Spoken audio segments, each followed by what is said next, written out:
Builder लोग कब्जा करके उसको बेच रहे हैं। मेरा पूरा प्रयास है कि मैं अपने क्षेत्र की ज़मीनों को सुरक्षित करवा लूँ। यहाँ पे कुछ नहीं, कोई कार्य हुआ ही नहीं। नाली टूटी है, रोड टूटी है, तो हम लोग जाके देखते भी रहते हैं, लोगों से बराबर संपर्क में रहते हैं। तो काम कराना कठिन है क्योंकि हम लोगों के पास जो है फंड नहीं है। SIR के चक्कर में लोग परेशान हुए, नाम कटे, अब कैसे जुड़ेंगे? अभी बहुत सारे नाम नहीं जुड़ पाएंगे लोगों के। प्रॉपर्टी डीलर उन्होंने 1 बीघे खरीदते हैं, 2 बीघे जो है ग्राम समाज और इस तरीके से जगह को बेच। धमकी भी मिलती है क्या आपको? धमकी तो खैर अभी नहीं मिली हमें। आप कब्जा किए तो किए, लेकिन लोगों की समस्या क्यों बढ़ा रहे हैं आप? वहाँ पे आज आप देखेंगे जाके काला पानी पूरे क्षेत्र में, मतलब गर्मी हो रही है, पानी सूख जाता है, लेकिन वहाँ का पानी नहीं सूखता है। नमस्कार, मैं रंजीत चौहान, आप देख रहे हैं यूपी 24 नेटवर्क। जैसा कि आप जानते हैं कि इस समय हमारी टीम लखनऊ के सभी पार्षदों के पास जा रही है, उनके काम की समीक्षा कर रही है, देख रही है कि क्या काम लखनऊ में हो रहा है, क्या विकास हो रहा है और काम के बीच में क्या अड़चनें आ रही हैं। इसी बीच हमारे पास मौजूद हैं सपा की जो है पार्षद ममता रावत जी। ममता रावत जी, आपका बहुत बहुत स्वागत है। सबसे पहले बहुत बहुत धन्यवाद भैया आपका कि आप आए और हमारे क्षेत्र की जो है जानकारी लेने के लिए, उसके लिए बहुत बहुत धन्यवाद। जैसा कि ममता जी आप जानती हैं कि इस समय बाबा की सरकार है, योगी जी की सरकार है और आप सपा के पार्षद हैं। मैं जानना चाहता हूं आपसे कि आप काम करना चाहती हैं और काम कर भी रही हैं। जैसा कि मैंने लोगों से पूछा, बात भी किया आपके क्षेत्र में कई लोगों से, तो उन्होंने बताया कि आप जो है विकास कर रही हैं। तो क्या वाकई में विकास हो रहा है या विकास के बीच में कोई अड़चनें पैदा हो रही हैं? विकास के लिए सोचा जाए तो मेरे क्षेत्र में जो है अभी ये पहले मेरा वार्ड ये अभी नया आया है, विस्तारित वार्ड है। पहले ये ग्रामीण एरिया हुआ करता था, तो 9 ग्राम सभा से मिलकर ये मेरा वार्ड बना हुआ है। तो ये पहली बार होने के नाते यहाँ पे कुछ नहीं है, ना रोड है, ना नाली है, ना लाइट है। और हमारे लिए, क्योंकि मैं यहाँ से पहली बार पार्षद हूँ, तो ये हमारे लिए बहुत बड़ा चैलेंज है कि अपने वार्ड में विकास हो, अच्छा हो, उसके लिए बराबर मुझे प्रयास करते रहना है और मैं करती भी हूँ अपने क्षेत्र में। अभी तक देखा जाए जो है मुझे जो बजट मिलता था वो हमारे क्षेत्र के लिए पर्याप्त नहीं है। हमारे क्षेत्र में विस्तारित होने के नाते हमारे क्षेत्र में करीब 40-50 करोड़ की ज़रूरत है, जिससे जो है हमारे यहाँ नाली, रोड और लाइट की व्यवस्था हो पाए। लेकिन अभी तो हम लोगों को सिर्फ निधि जो मिलती है उसी के माध्यम से मैंने काम कराया। इस बार मुझे जो है मेरे कार्यकाल का 3रा साल चल रहा है, तो इस बार मुझे जो है 15वें वित्त से करीब 8.5 करोड़ रुपए जो है मिले हैं। और उसके अलावा जो है मेयर मैडम कोटे से कुछ काम आया है, कुछ अदर से भी आया है। मैंने बताया ममता जी कि आप के क्षेत्र में बहुत सारी समस्याएं हैं, नाली की समस्याएं, सड़कों की समस्याएं, लाइट की समस्याएं हैं। तो इन समस्याओं को कैसे आप फेस कर रही हैं? आपके लिए चैलेंज है, एक महिला भी हैं, गृहस्थी भी देखती हैं और जनतक सेवा भी करती हैं, तो दोनों के बीच में कैसे आप समय निकाल लेती हैं और जनतक सेवा कैसे कर लेती हैं? चैलेंज है आपके लिए बहुत बड़ा। जी बिल्कुल, ये बहुत बड़ा चैलेंज है मेरे लिए कि घर संभालते हुए भी जो है मुझे पूरे क्षेत्र की जिम्मेदारी मिली है और क्षेत्रवासियों ने मेरे ऊपर जो विश्वास जताया है उसके लिए मैं हमेशा प्रयासरत रहती हूँ। हमेशा मैं इस उसमें रहती हूँ कि मैं अपने क्षेत्र के लिए अच्छा काम करूँ, किसी को मेरी वजह से कोई तकलीफ ना हो। और चैलेंज हमारे लिए इसलिए है कि यहाँ पे कुछ नहीं, कोई कार्य हुआ ही नहीं। पहले सिर्फ गांव थे तो प्रधानों ने जो गांव में कार्य कराया, अभी चारों तरफ कॉलोनी डेवलप हो गई है और अनगिनत कॉलोनी है। और करीब मेरा क्षेत्रफल है मेरे वार्ड का 23 किलोमीटर का क्षेत्र है, तो उसमें जो है मुझे पूरे क्षेत्र में ना लाइट थी ना रोड, तो काफ़ी लोगों में जो है उम्मीदें ज़्यादा हैं, लोग हमसे अपेक्षाएं ज़्यादा करते हैं क्योंकि मैं बराबर लोगों के बीच में बनी रहती हूँ। अब चाहे 10:30 से 2 मेरा ये ऑफिस टाइम रहता है, उसके बाद कहीं कोई समस्या है, कहीं ना जल भराव है, कहीं नाली टूटी है, रोड टूटी है, तो हम लोग जाके देखते भी रहते हैं, लोगों से बराबर संपर्क में रहते हैं। तो काम कराना कठिन है क्योंकि हम लोगों के पास जो है फंड नहीं है। अब गवर्नमेंट इस नए विस्तारित वार्ड के लिए अलग से फंड दे।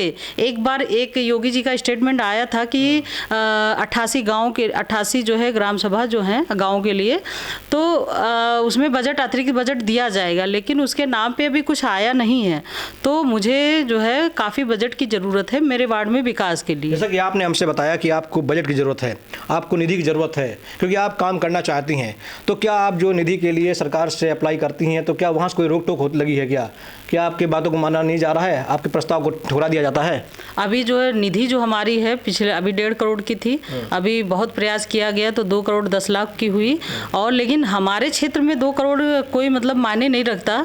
हमें सरकार से कि हमारे विस्तारित क्षेत्रों के लिए ज़्यादा निधि बढ़ाई जाए, जिससे हम आसानी से अपने क्षेत्र में काम करा सकें। तो ये सरकार से हम लोग जो है प्रयास करते रहते, सदन में भी अपने यहाँ की समस्याओं को रखते हैं, मेयर मैडम से भी लिखित में कि हमारे यहाँ अतिरिक्त फंड दिया जाए। अच्छा, विपक्ष में होने के नाते चीज़ें बहुत उस तरीके से नहीं हो पाती हैं, क्योंकि हम लोग विपक्ष में बैठे हुए हैं, अपनी बात को रखते हुए चाहते हैं कि काम हो, लेकिन नहीं, उतना नहीं हो पा रहा है। देखिए, आपने विपक्ष की बात कर दी ममता जी, तो आप जहाँ देख ही रहे हैं कि इस समय पक्ष विपक्ष के बीच में एक अच्छा सा जंग चल रही है, माहौल चल रहा है। दोनों के बीच में गलत जो संदेश जनता के बीच में जा रहा है। ऐसा क्या लगता है कि बहुत लोग कह रहे हैं कि विपक्ष के वोटरों को काटा जा रहा है, SIR इस समय चल रहा है। आपके क्षेत्र में ऐसी शिकायत आई है क्या कि विपक्ष के वोटरों को काटा जा रहा हो, आपके वोटरों को काटा जा रहा हो, आपके वोटरों का नाम SIR में नहीं जोड़ा जा रहा हो, ऐसी शिकायत आई है? SIR की बात की जाए तो SIR जो है जब ये कराया गया तो SIR में बहुत सारे लोग जो ग्रामीण लोग होते हैं वो अपना फॉर्म नहीं भर पाते हैं, उसमें गलत जानकारी जो भरी सही नहीं होती है, और उसके नाते जो है बहुत सारे फॉर्म, करीब हमारे बीकेटी विधानसभा में करीब 1 लाख वोट कटा। अब वो 1 लाख लोग अब इतने परेशान लोग हैं कि कैसे मेरा नाम जुड़े। मेरे पास लोग रोज़ ही आते हैं कि मैडम मेरा नाम कट गया, अब इसके अच्छा नाम कटा तो उसमें अब मांग रहे हैं कि आप अपना जन्म प्रमाण पत्र दीजिए, निवास दीजिए या कोई ऐसा प्रूफ दीजिए जिससे साबित हो आप यहाँ के हैं, जबकि व्यक्ति पहले से वोटर में उसका नाम था, तो उसका नाम क्यों कटा? जो नए जोड़े जाते थे SIR का मतलब उन पे करना था कि जो मृत्यु हो गई या कुछ, लेकिन जिनका नाम ऑलरेडी है उनको सिर्फ उनको एक वेरीफाई कर देते कि ये लोग हैं, बस वेरीफाई करने के बाद जो है उनका क्लियर हो जाता, तो कम से कम गांव की जनता बच जाती इससे। SIR के चक्कर में लोग परेशान हुए, नाम कटे, अब कैसे जुड़ेंगे? अभी बहुत सारे नाम नहीं जुड़ पाएंगे लोगों के। जब से आप पार्षद बनी हैं, मैं जानना चाहता हूँ, हमारे देश की जनता जानना चाहती है, लखनऊ जनता जानना चाहती है कि आपने ऐसे कौन से स्पेशल काम किए हैं जो पहले काम नहीं हो रहे थे, और इससे पहले जो प्रधान जी थे वो भी काम नहीं किए और अन्य पार्षद भी वो काम नहीं कर रहे हैं, लेकिन आपने कुछ अलग से किया जनता के बीच में? देखिए, हमारे क्षेत्र में देखा जाए तो खैर काम बहुत ज़्यादा कठिनाई हो रही है। हमारे यहाँ क्षेत्र में जो काम है, बहुत सारी ज़मीनें हैं जो कब्जे में बिल्डर लोग कब्जा करके उसको बेच रहे हैं। मेरा पूरा प्रयास है कि मैं अपने क्षेत्र की ज़मीनों को सुरक्षित करवा लूँ, जिससे जो है हमारे यहाँ वो ज़मीनें बच जाएँ, तो कहीं शादी घर या किसी ऐसे जैसे खेल मैदान हुआ, कुछ ऐसे हमारे क्षेत्र में आ जाएँ काम, जिससे लोगों का भला हो। शादी घर अभी जो गाँव के किनारे, एक हमारे यहाँ भैंसोरा का मैटर था, तो भैंसोरा गांव में करीब 40-50 साल से वो जगह को किसान उसमें खेती कर रहे थे, लेकिन अब वो जगह नगर निगम आ गया तो नगर निगम की लैंड हो गई, उन्होंने खाली भी कराया मैंने, लेकिन अब वहाँ पे जानवरों का अस्पताल बन रहा है। अब जानवरों के अस्पताल का तो वहाँ कहीं नीड नहीं है, भाई हमारे यहाँ क्या ज़रूरत है जानवरों के अस्पताल की। फिर हम लोगों ने काफ़ी जो है नगर आयुक्त जी से और वहाँ की टीम आई, मैंने किया कि जो है यहाँ पे कहीं शादी घर बन जाए या कुछ ऐसा बन जाए जो लोगों का भला हो वहाँ पे, ना कि जानवरों के। किसके घर में आज जानवर हैं? आप देख रहे हैं जब नगर निगम आता है तो जितने भी जानवर जो होते हैं या जो घोसी होते हैं उनको ग्रामीण क्षेत्र में भेजा जाता है, उस नगर निगम क्षेत्र में वो लोग नहीं रह सकते। एक बात अभी हमसे कही है कि यहाँ बिल्डरों का जो है वर्चस्व है, यहाँ बिल्डर जो है कब्जा करना चाहते हैं, तो आप तो सामने वो चैलेंजिंग फेस है बिल्डरों से निपटना, और बिल्डर जो है कुछ भूमाफिया भी होते हैं, तो आप उनसे जो उनका चैलेंज फेस करती हैं? बिल्कुल फेस करते हैं भैया, क्योंकि हमारे यहाँ चारों तरफ जो है बिल्डर का ही काम चल रहा है। जो हैं प्रॉपर्टी डीलर, उन्होंने 1 बीघे खरीदते हैं, 2 बीघे जो है ग्राम समाज और इस तरीके से जगह को बेच। धमकी भी मिलती है क्या आपको? धमकी तो खैर अभी नहीं मिली हमें, क्योंकि हम लोग तो खैर लगे रहे। हाँ, धमकी अभी एक जल्द ही मेरा मैटर का काम करेंगे, अगर हक के लिए लड़ेंगे तो बहुत लोग ऐसे हैं, तो बुरे लोग जो एक अभी मैटर हमारे यहाँ जल्दी हुआ है जिसमें थाना पुलिस और धरना प्रदर्शन सब हुआ है। एक हमारे यहाँ गंगोत्री विहार फेज 2 है, भरवारा के पास कॉलोनी, तो वहाँ पे बहुत पहले जब ग्रामीण एरिया हुआ करता था तो प्रधानों ने एक नाला खुदवाया था और वो नाला STP पे में जा रहा था, लेकिन धीरे धीरे कॉलोनी डेवलप हुई तो उसका भी पानी उससे निकल जाता था। वहाँ पे एक बेदीराम विधायक जी हैं जो जखनिया विधानसभा और गाजीपुर से हैं, उन्होंने यहाँ पे लोन लिया, लोन के लिए वो नाले को बाधित करके, मतलब जहाँ से नाला बह रहा था वहीं से उन्होंने उसको पाट करके दीवार उठा ली।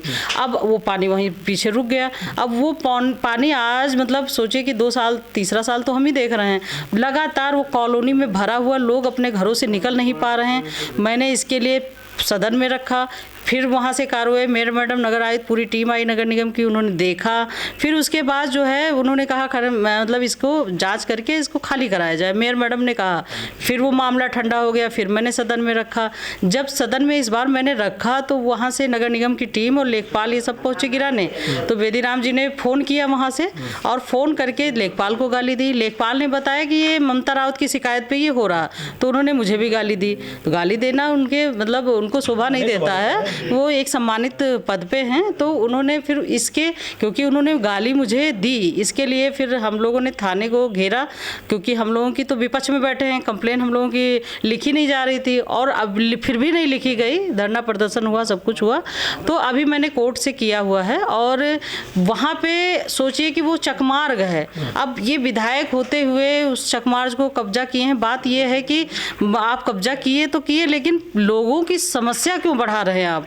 वहाँ पे आज आप देखेंगे जाके काला पानी पूरे क्षेत्र में, मतलब गर्मी हो रही है, पानी सूख जाता है, लेकिन वहाँ का पानी नहीं सूखता है, लगातार लोगों के घरों में भरा हुआ है।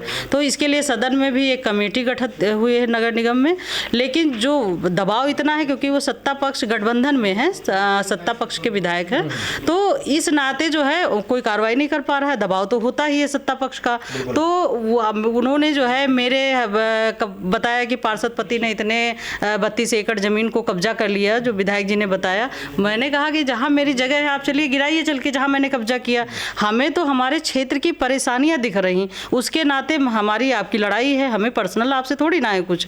आप अगर उन समस्याओं का निस्तारण खुद करा दीजिए, मुझे जाने की जरूरत नहीं है। तो इस तरीके से केस चैलेंज है मेरे क्षेत्र में। जी, जैसा कि ममता जी ने बताया, बहुत ही जुझारू और कर्मठ ईमानदार जो है महिला हैं और जनता के बीच में हमेशा समर्पित रहती है, जनता के लिए समर्पित रहती हैं, जनता के लिए काम करती हैं। इस बीच इन्हें बहुत सारे चैलेंज भी इन्हें देखने को मिलते हैं, बहुत सारे लोगों को धमकियां मिलती हैं, लेकिन फिर भी ये डटी हुई हैं, जमी हुई हैं, खड़ी हुई हैं, क्योंकि जनता का आशीर्वाद इनके साथ है। और ऐसी महिला अगर समाज बीच में रहती हैं, जनता के बीच में रहती हैं, तो जनता का ही भला होता है, देश का भला होता है, हमारे देश का विकास होता है। तो मैं सबसे पहले ऐसी महिला को सैल्यूट करता हूं कि एक महिला होने के नाते एक घर को भी देख रही हैं और समाज को भी देख रही हैं, दोनों को एक साथ देखना बहुत बड़ा चैलेंज होता है।